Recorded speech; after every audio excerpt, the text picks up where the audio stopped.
যে বাংলাদেশে একটা বড় সমস্যা যে এই গণমাধ্যমে কালো টাকা ঢুকেছে, এই গণমাধ্যমে মালিকানার সমস্যাটা একটা বড় ধরনের সমস্যা। মালিক হয়েছেন কারা আমরা জানি না, কি পদ্ধতিতে তারা মালিক হয়েছে, মালিক কারা তাদের আমরা চিনি।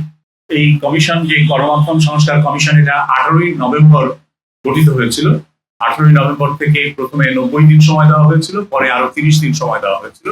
এই 120 দিনের মধ্যে আমরা আমাদের কাজটা শেষ করেছি। কমিশন সারা দেশে অংশীজনদের সাথে মত বিনিময় করেছে।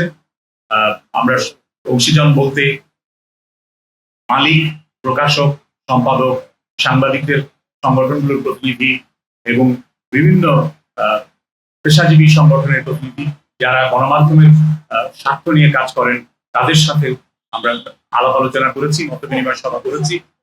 ঢাকার বাইরে 9টি জায়গায় যে আমরা বিভাগীয় পর্যায়ে